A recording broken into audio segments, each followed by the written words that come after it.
What is good? Welcome back to It's More Than a Game podcast. I'm your host, Jalen Harris, powered by Elite Fit Connect. Episode 4. Let's get into it. I really want to get right into it, okay? So if you keep up with the WNBA, right, and everything that goes on with it, there's been a lot going on this season, okay? But what we just saw was Napheesa Collier, a WNBA star, an Olympian, arguably the best player in the league, leader of the Minnesota Lynx.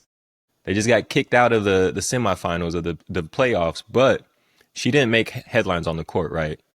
She used her voice to speak about the problems, about the politics of basketball, right? She stood up at a press conference and called out the WNBA commissioner in the league office, saying flat out, this is the worst leadership in the world. That's crazy. That's crazy to me, right? But it's important for someone like her to use their voice for the betterment of the game, for the betterment of the players, right? You have the people at the top, like the commissioner and other WNBA leaders, right? They're treated, I mean, rightfully so, right? They treat this as a business. So everything is transactional. Everything becomes transactional, especially in business. Okay. And then in most cases, some of these leaders just lose sight of everything else that goes on, beneath them, right? And I hate to say it that way, but that's just the fact of the matter, okay? If you haven't seen it and you watch the YouTube version of my podcast, I'll put some clips up there so you can see. And I want to be clear, this conversation is not about winning or losing. It's about something much bigger. The real threat to our league isn't money, it isn't ratings, or even missed calls, or even physical play. It's the lack of accountability from the league office. Since I've been in the league, you've heard the constant concerns about officiating, and it has now reached levels of inconsistency that plague our sport and undermine the integrity in which it operates. Whether the league cares about the health of the players is one thing, but to also not care about the product we put on the floor is truly self-sabotage. Year after year, the only thing that remains consistent is the lack of accountability from our leaders. The league has a buzzword that they've rolled out as talking points for the CBA as to why they can't pay the players what we're worth.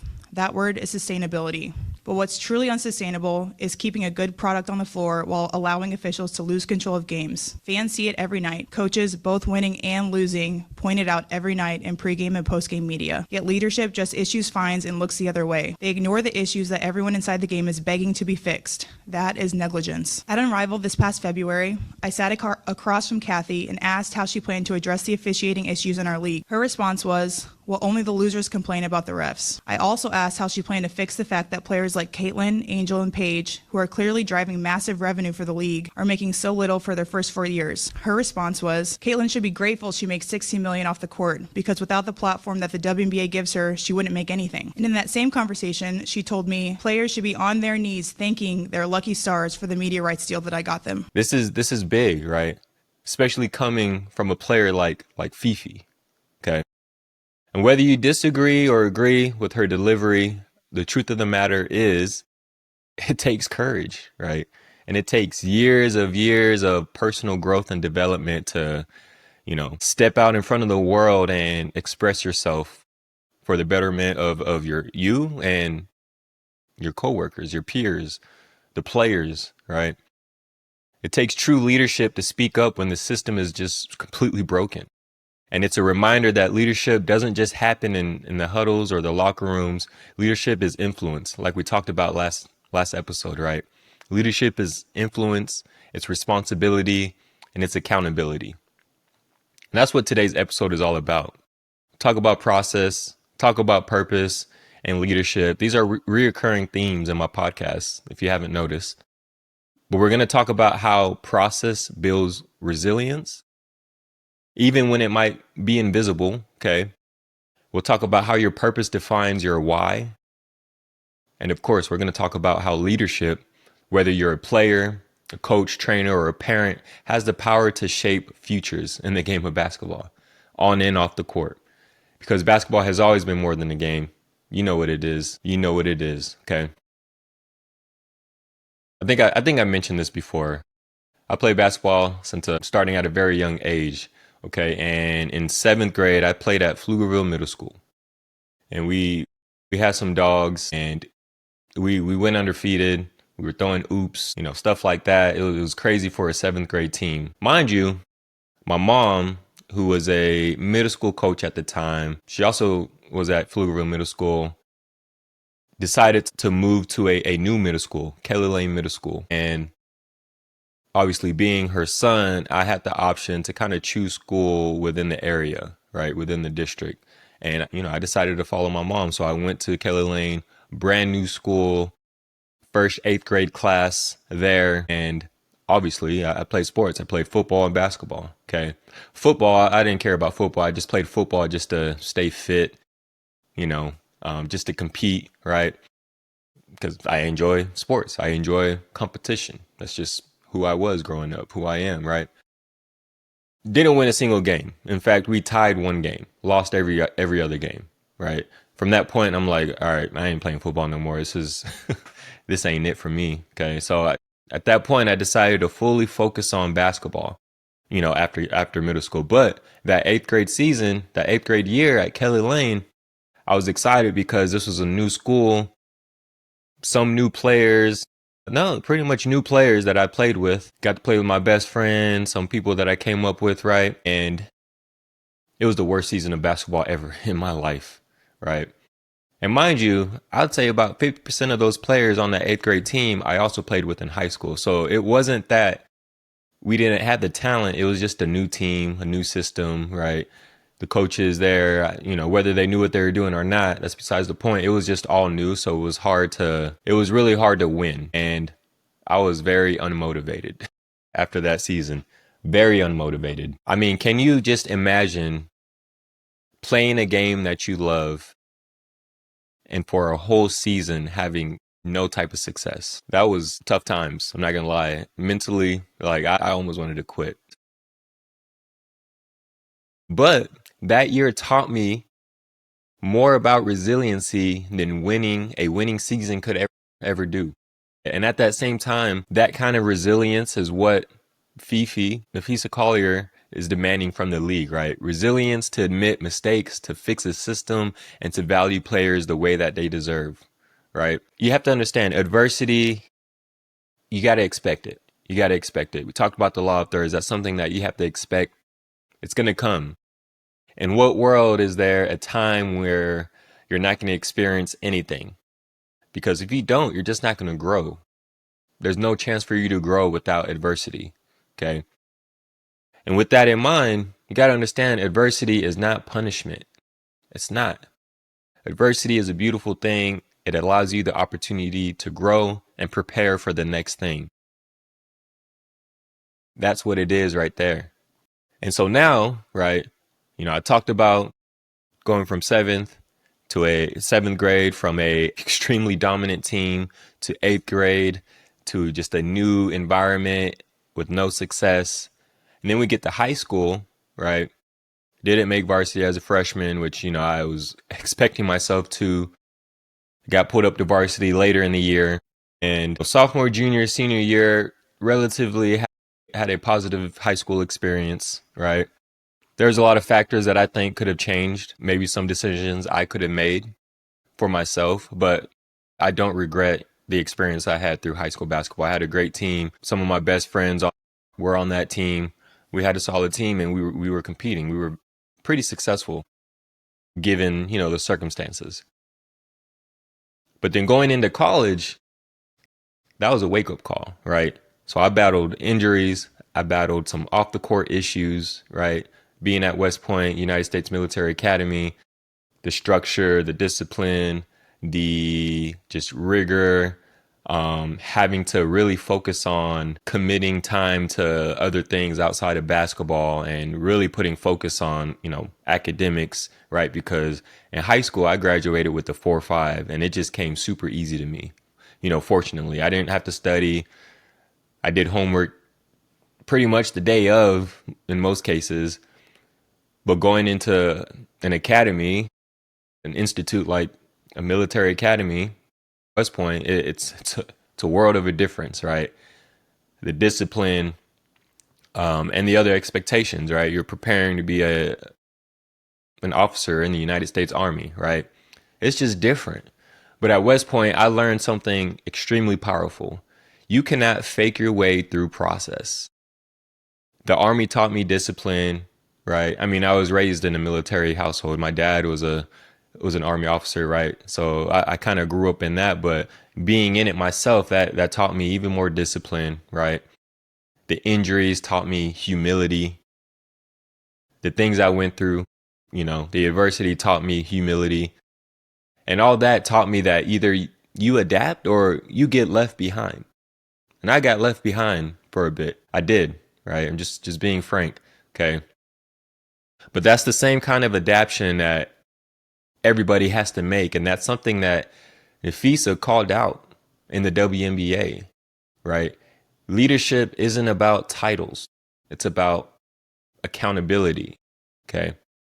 And when leaders fail to adapt, everybody loses. Everybody. And that's why I harp on just the whole concept of leadership, because without good leadership in the game, what are we really doing? We're setting these kids up for failure. That's simple as that, right? We're setting kids up for failure, right? And that starts at the youth level, okay? And then we could talk about the issues, from ground up in basketball, right? At the youth level, we have middle schoolers getting ranked. 7th and 8th graders are getting ranked nationally. And that is insane to me. That is absolutely insane to me. I understand it. We are competitive. We want to be the best that we can be. We have these big goals and dreams and aspirations, right? But being nationally ranked in 7th and 8th grade is bizarre. It does not make sense to me. So, I mean, what does that mean? What does that mean to me, right? It means that these kids see these rankings and they glorify them, right? They think that being ranked number 1 or number 2 in the country is going to be the difference maker to their success in the future. These kids haven't even came close to growing up. They're tiny kids, right? They haven't matured. Their voices haven't even dropped. They're not strong. They're not even fully developed. So why are we so focused on ranking these kids when we can, get ahead on building a community, a structure filled with ethics and integrity, teaching fundamentals, teaching the game, teaching how to navigate through the game? That's what we should focus on, not trying to get these kids to be nationally ranked, right? Because we just lose sight of what's truly important, okay? Again, right? If leaders don't focus on what really matters and they don't adapt, everybody loses. And if we're too focused on, if I'm a coach trying to get this kid to be ranked number 1 nationally as a 7th grader, in my opinion, I think we're failing that kid. And so without that proper guidance and, proper leadership, and I'm not saying I didn't have any of that, but you start to go through those things. You start to go through adversity. I mean, you still will with it, right? But without that proper leadership, it becomes much harder to battle that adversity, to go through it, right? And when you go through it, that kind of dictates the way you move and the decisions that you make, okay? When I made the decision to leave basketball, of course, right? I felt lost. It was a game that I loved, the game, my first love, right? The game that I dedicated everything to. So who was I without basketball? I had to find a new identity. It's just that's what it is. Those are things that you go through. Anybody, right? No matter if you stop playing at an early stage or you play for a very long time, right? There's going to be a point in time where you have to hang it up. And so without the proper preparation and the community that you come from, if you're not prepared for that, it's going to be hard to bounce back from that, right? And so back to Napheesa Collier, she didn't just complain that the system was broken, right? She built something new. She built something new that benefits the players, that puts them first, right? Setting aside, the accolades and, her personal success, right? She built something that is going to push the game further, right? And that's in the form of Unrivaled, right? She's a co-founder of Unrivaled, and they just went through another round of, investments. I think let's take a look at what they're valued at. So earlier this month, okay, Unrivaled announces 340 million valuation after the first inaugural season. And that's just 7 months after last season, right? This was the close of a Series B investment round led by Bestmore Venture Partners, which is obviously a venture capitalist firm, including investments from people like Serena Williams, Warner Bros., Discovery, Tribe Ventures. Okay. This valuation and additional funding is set to expedite Unrival's growth. Okay. They outperformed last year. The revenue expectations in the first season was pretty much doubled. And this allows them to move quicker. This allows them to make a much bigger impact. And so what are they doing with that investment? I think that's a big thing to really know, right? Some of the funds are going to be used to increase the venue space that they have in Miami, right? So they're adding a 15,000 square foot facility for players, including second practice court, additional seats to the game arena. The average salary of players will remain at six figures, which is more than a lot of the players' salary. Um, the last season, players earned an estimated average of $222,222 and received equity in the league. So those players who started with some equity last season, now with this $140 million valuation, they're about to make some money, right? Their stock just went up, okay? So moving forward, select athletes who join the league will also receive equity, but this will be decided on a case-by-case scenario as contracts are negotiated. Okay. Now that's just business talk right there, right?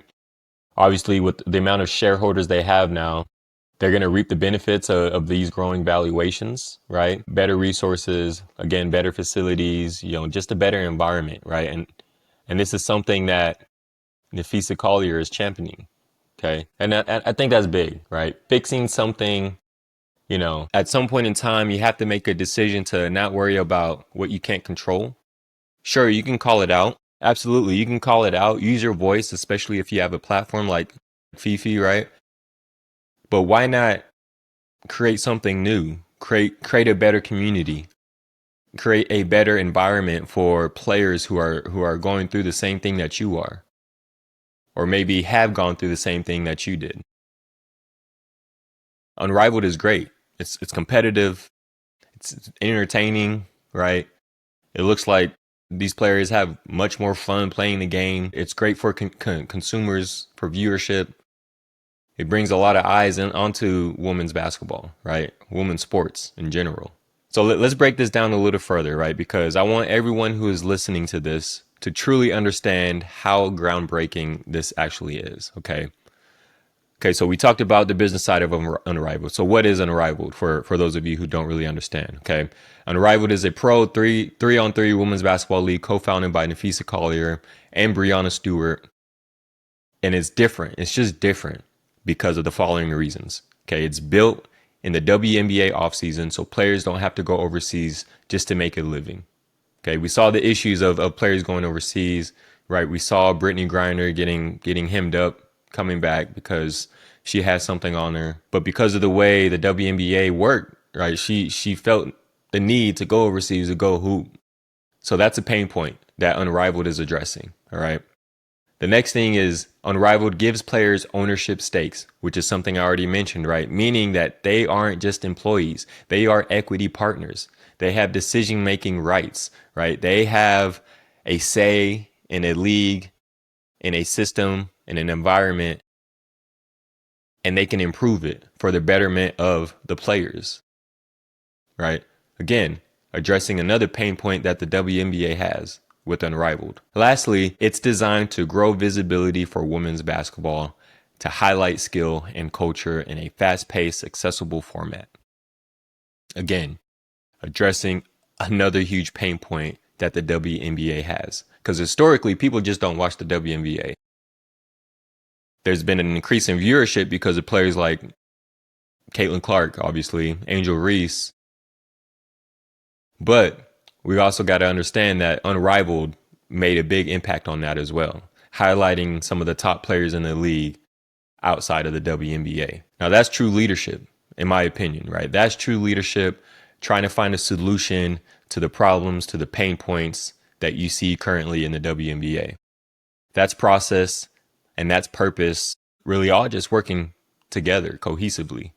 And Fifi didn't just highlight the problem, right? She created that solution of Unrivaled for the future. And it's great. I truly think it's great, right? And that's where I see myself too. And, granted, my story is vastly different and I may not be building a league, but I am building a platform and I am building a community. Okay. And, like Fifi, right? I think every leader who's gone through it needs to have that mindset, right? What are the pain points that we see in our community in the game today, and how can we address those to the best of our ability? As always, like we cannot harbor on what we can't control, but we can make decisions and changes into our daily lives and our mindset and the way we move and how we interact with, kids who play. And I'm really talking to coaches and trainers, right? But people who are on the business side too, right? Maybe you own your own company or organization, right? Maybe you run your own league, or maybe you run a sports tech platform, right? Is it more than just your product, or are you just selling the product to make money? I haven't made a single dime off of Elite Fit Connect. Obviously, it would be nice to make some money off of it, but my biggest purpose is just to build a community, to build that trusted foundation for players growing up in the game, to give back to the players, and build a system of structure and capabilities that help coaches and trainer be more effective. Okay. We got to restore this integrity in youth sports, right? Again, like these kids should not be getting ranked at a young age, middle school. That's insane. Okay. I'm trying to free up coaches from the admin headaches, right? Giving athletes true development opportunities, right? There was a thing that a video, I don't know if it was on TikTok or whatever, but it was like an argument about trainers, right? The need for trainers, right? Obviously, people have their own opinions, right? One side of the spectrum, it's trainers are a waste of time and a waste of money. The other side of the spectrum is like, you cannot make it without a trainer, right? I think there's validity in both sides, but there's a balance to it, okay? And there's factors that you have to consider, right? One is, if you're at an early stage, we're talking like fundamentals, learning how to shoot, learning how to dribble, learning how to space yourself on the floor, the basic things. I don't think you really need a trainer, personally. I think you can use that money elsewhere, just a better, whatever it is, right? I really don't think you need a trainer at that age. But when you start competing and when you want to really further your game, especially with the way basketball has evolved, like it's such a technical sport now, right? You watch the NBA and they're doing these crazy moves, but these are things that they work on over and over and over and over and over again. And they have, other perspectives to validate that, to say like, hey, this is what you're doing now. It's not necessarily working, but maybe if you implement this and try this out based off of what I'm seeing and watching your game and watching how defenders play you, right? I think this move is something that you need to put in your bag, right? I think that's when training becomes super valuable, right? But with that, we have to make sure that these coaches and trainers are legit, right? Because again, back to the issue that we're talking about in the WNBA, right? Leaders, the problem is it starts with the leaders in the WNBA. Okay. So when we look at, training and player development, it's going to start with the trainers. It's going to start with the coaches. So if the coaches aren't straight, if the trainers aren't straight and doing the right things, then they're going to fail these kids. So it's a balance, right? You just don't want to go train with somebody just to say you have a trainer. Okay. There are people in this world who don't know anything about the game, but they're going to call themselves a basketball trainer and say, I can get you to that next level when they have nothing to show for it. They might have never played the game. They might have never coached. So you have to do your due diligence, right? That's what it is. Don't just blindly, put all your trust in someone in training, right? Do your due diligence and find that trainer. But this is where Elite Fit Connect is trying to step in, right? We're trying to build a tool for those coaches and trainers just to better their system. But we're also trying to just, build that community of coaches and trainers so that, younger players don't have a problem finding a trusted trainer and that they can just worry about the game itself, right? That's what we're trying to do. And again, right, I have a totally different experience. I'm in an entirely different space in the game, but I have a very similar purpose, and that's making sure the game we love actually serves the people in it. That part right there. And now, right, through adversity, we talked about adversity, right? We talked about the need for leadership, true leadership in the game to further it, to keep the people first, right? But all that comes with a process, right? Understanding the process and that realizing that sometimes the things that come from sticking with your process, it's going to be invisible for a very long time. And like I mentioned, I haven't made a single dime from Elite Fit Connect. Okay. It's a process, right? I've been doing this for under a year now, officially, right? I guess from ideation, it's been about a year and a half, but officially, right? We kicked off earlier this year in January. Okay, haven't made a single dime, right? Haven't had a single investment other than pouring into it myself, along with some of the other co-founders, right? It's a process, and there's everything. The outcome has been entirely invisible at this point. I'm not gonna lie, right? And there's some days I'm just like, what am I doing? Am I wasting my time? Am I wasting my resources? Should I just focus on everything else? But I truly believe that process compounds over time. If you're consistent every day, if you wake up with a plan, with motivation, with a purpose, you stick with the process, that's going to beat just occasional intensity. I can't just wake up every other day ready to do it, right? I got to do this every day or else this is just it's going to evaporate. Nothing's going to come from it, right? So I got to be dedicated every day to this if I really want to see this through, right? Same thing to on the court, right? If a player wants to get better, the saying, no days off, right? Right? There's levels to it and there's other factors, right? But like really, there's no days off. What are you doing every day to get better or to put yourself in a situation that will further your growth and get you to where you want to get to in the game? As a trainer, right? If you really want to be that trainer that everybody knows and respects, even though that's not what you're doing it for, but you want to make a difference in all these kids' life, what are you doing every day? Are you just creating cookie cutter plans for these kids just to say, I'm a trainer and I gave them a workout, now it's on them? Are you really investing your time into the craft, into the love for the game, and into these players? Josh Washington, okay? He's a perfect example of this. And every time I talk to him, I am super, super, super motivated and inspired to keep doing what I'm doing. Okay. And he runs his academy and his whole training program and organization out of Lubbock. So who is Josh, right? Okay, so as I mentioned, he's from Lubbock. He has a organization called JWE, Josh Washington Elite, and he's created a place where every single player has the opportunity to fall in love with the game of basketball, right? And that's key right there. He's providing that opportunity. He's created an environment to get these kids to where they want to get to, whether they do or not, right? But he's giving them that opportunity, okay? Whether you are a beginner or are getting ready to play junior or high school basketball, getting ready for your first college season, or aspire to be a professional basketball player, JWE is the place for you. Hard work, determination, and dedication are attributes that each JWE player exudes, right? And we want you to be that next player. So this is straight from his website, okay? So let's take a look. Like I talk about, making sure that, these coaches and trainers are credible, they're validated, and they know what they're doing. Let's talk about who he is. Okay.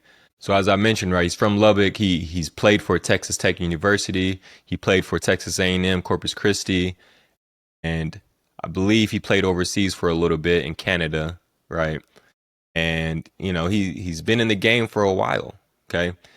And he started JWLE in 2022, again for players of all skill levels. But the one thing that I really commend Josh for is just the simple philosophy that he has. And that's just the power of showing up. So what does that mean, right? The power of showing up. That's waking up out of bed and getting to the gym even on the days that you don't want to as a player. You're showing up, right? And forcing yourself through that mental game, right? You're teaching yourself that it's okay to struggle sometimes. It's okay to kind of be unmotivated because it's hard to be motivated every day. But if you're disciplined, if you have a structure or a process and you set those standards, you're going to follow through, okay? Right? So just show up, right? Even as a coach and a trainer, if you show up for your kids, that's going to mean the world to them, right? And you're setting the example, all right? Josh emphasizes the importance of a consistency in achieving excellence, whether on the court or in life. Again, I hope you can see like the similarities into like what I'm trying to do with Elite Fit Connect and some of these people that I have conversations with. Like the vision is the same, right? The vision is the same. Yes, we want to create a better environment in the game of basketball for these young kids. We want to create those opportunities for them to be successful and to get to where they want to be, right? But at the same time, you have to understand that basketball is not forever, right? It will not be forever, no matter how good you are. So as leaders in the game, we have to be sure that we understand that and we accept that. And we teach our kids certain skills and characteristics and values and ethics and to have integrity for the game of life, not just basketball, but for everything else in life. And that's the beautiful thing about basketball, right? The power of showing up. I think that's powerful. Okay. And big reason why I have a huge respect for Josh, just the way he moves, the way he talks, the way he loves the game. He's a man with a family, a big family that he prioritizes. He's a man of faith. He's a man of God. And those are the types of people that I love to work with. But for him, right, again, it took time. It took time. He didn't just wake up one day and say, I want to train kids. And, he just started out successful. It takes time to build that system, that trusted system that, kids can come to you and trust and enjoy themselves in the game. It takes time, right? Same thing with the WNBA, Napheesa Collier, right? She didn't just wake up and say, you know what, I'm going to create a league called Unrivaled, and it's going to be successful, right? There is a process to it, especially from a business standpoint, right? There's things that you have to take care of. You have to get some money, you have to have all your ducks in a row. You have to make sure you have the resources, right? Especially if you're airing this stuff on TV. You got to worry about players. There's just a lot to it. It takes time. It's a process. And Lord knows where it's going to end, right? Who knows where Elite Fit Connect is going to end up? Fortunately, we can reach our goals and accomplish what we want to accomplish. Who knows? But through that process, right, we have to trust it. We have to trust everything that we do. We have to trust, the system that we put in place, that it's going to work. It takes credibility, years of credibility, consistency, and trust. And that's the same for everything that you do in the game and everything that you do in life, right? And this is exactly why process and purpose cannot be separated. It goes hand in hand, right? Process is going to build your habits, but purpose makes those habits meaningful. Okay. You can't have one without the other. together, that's going to be what shapes your legacy. So it's time, right? I'm going to give you some actionable steps, whether you're a player, you're a coach, you're a trainer, or you're a leader in the game, right? I want you to conceptualize it and put it into practice, right? Everything that I talked about. Okay, so what I want you to do is write down 3 things about yourself that aren't tied to stats. Okay, we're going to separate ourselves a bit from the game, and we're going to look at ourselves wholly, right? What are 3 things about yourself that aren't tied to stats? Players, and this is more specific for players, but I think coaches and trainers, they can do this exercise too. What are 3 things about yourself that aren't tied to what you do on the court with kids? Okay. And now for leaders, right? If you're a leader in the game, I want you to focus on leading with integrity. Do that for this week. Make that your focus. You should lead with integrity 24/7, but in your head, the first thing in your mind is leading with integrity. So what does that mean, right? I want you to choose development over politics. I want you to choose commitment over money. Okay. Things like that, right? Lead with integrity. Keep that in the forefront of your mind. For parents, I got one for you too. Have one conversation this week about identity beyond the game. Okay. So my son is only 5 years old, right? He plays sports. He's playing soccer right now. And he's probably the better one on the team, right? This is second year playing soccer. You know, he's an athlete. Look at his dad. Look at his mama, right? He's an athlete, okay? But the one thing that for me as a parent, right, especially having played at a high level, the last thing I want to do is one, to just stress out my son in the game or just in sports, right? Because this is not a time for him to like focus on winning or like being the best. And yeah, these are some things that we talk about, right? But more importantly, I want him just to enjoy himself and learn, right? Learn as much as you can. And I'll get on him when he's not paying attention to the coach. Mind you, I coached the first season of soccer. I decided not to coach this season, but I'll get on him about, paying attention and not horse playing or, fighting with other kids, right? And I'll get him onto him in that regard, but I just want him to have fun and learn. Just learn about the game, because the more you learn, the more you can apply that to other things in life, right? Now this winter, this is gonna be his first season of basketball. Okay. We're just playing in a rec league, but same thing, right? I want to teach him the game the right way, but I also want him to enjoy it, right? Because I don't want him to have any negative connotations through the game, right? Because the more you grow, the higher level you play at, the more you're exposed to all the other stuff, right? So we're focused on just learning and having fun, okay? But with that, like, I want to make sure that he understands that his character and how he is, how he acts, we teach him about respect. We teach him about, challenging yourself, whether it's in school or in sports, or being nice to his sister, using kind words, right? That's applicable on and off the court. So for parents, again, right, have that one conversation this week about identity beyond the game. Okay. And that's kind of what I'm talking about. If all of us, players, coaches, parents, leaders, take these steps, we're going to build such a healthy culture in the game of basketball. And that's what this show is all about. That's what this podcast is all about. That's what Elite Fit Connect is all about. That's what JWE, Josh Washington Elite, is all about. That's what BTY basketball in Austin, Texas is all about. That's what Locked In is all about with Malcolm. We talked about him last week, right? This is what Athlete is all about. Storm Woods out of Austin. That's why we do what we do, okay? To create a healthy culture in sports. Okay. And, I had all these points that, some other points that I want to talk about, that I wanted to talk about. But, with everything that went on in the WNBA recently, Napheesa Collier, showing us this week that leadership is about more than just wins, right?